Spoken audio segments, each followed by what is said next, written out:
Terima kasih sudah mau nonton video ini, tapi jangan lupa teman-teman klik tombol subscribe karena subscribe itu gratis. Dengan subscribe kamu dukung channel ini terus untuk upload video setiap hari. Terima kasih. Assalamualaikum warahmatullahi wabarakatuh. Selamat datang di Kisah Sirah Nabawi Channel.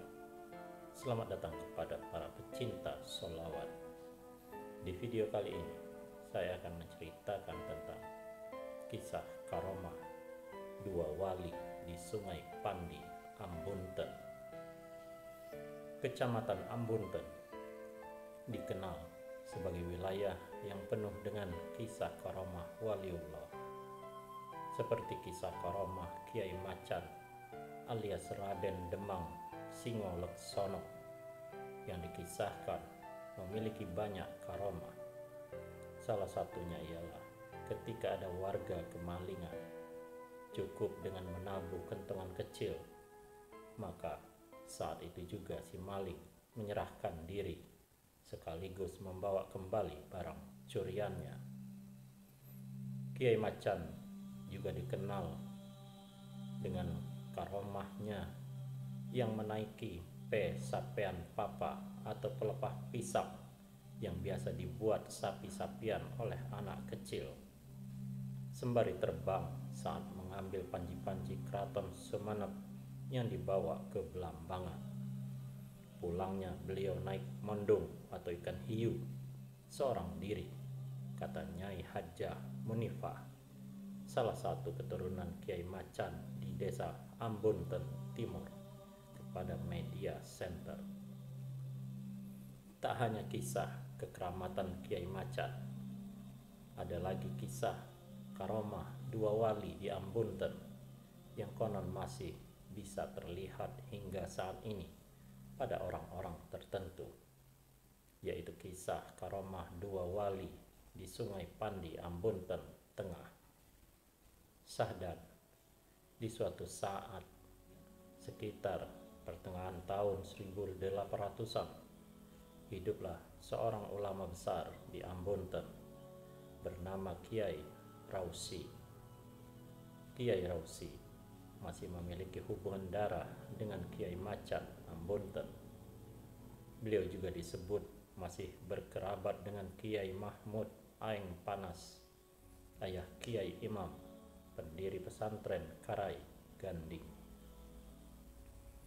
Suatu ketika, Kiai Mahmud diriwayatkan bertamu ke kediaman Kiai Rausi yang berada di pinggir Sungai Pandi, yang sekarang masuk wilayah desa Ambunten Tengah, kata Kiai Raheli, yang leluhurnya memiliki hubungan kekerabatan dengan Kiai Rausi pada Media Center.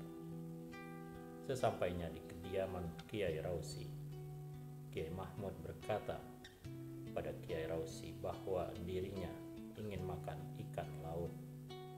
Lalu Kiai Rausi bergegas mengambil jaring yang biasa digunakan para nelayan dan menghamparkannya ke halaman rumah beliau. Seketika atas izin Allah, jaring telah dipenuhi oleh ikan-ikan laut yang masih hidup dan menggelepar di dalam jaring tersebut.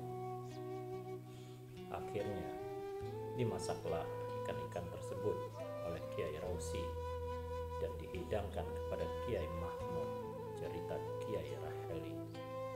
Setelah selesai makan, Kiai Rausi seperti yang ditirukan Kiai Raheli berkata kepada Kiai Mahmud, "Sekarang giliranmu, saudaraku." Mendengar itu, Kiai Mahmud mengambil sisa-sisa ikan bakar yang kepalanya masih menyatu dengan tulang sampai ekor, namun sudah tiada berdaging karena telah dimakan dagingnya. Ikan bakar tersebut lalu dilempar oleh Kiai Mahmud ke Sungai Pandi yang tak jauh dari situ. Ajaib, ikan yang tak berdaging itu atas izin Allah hidup dan berenang-renang di sungai.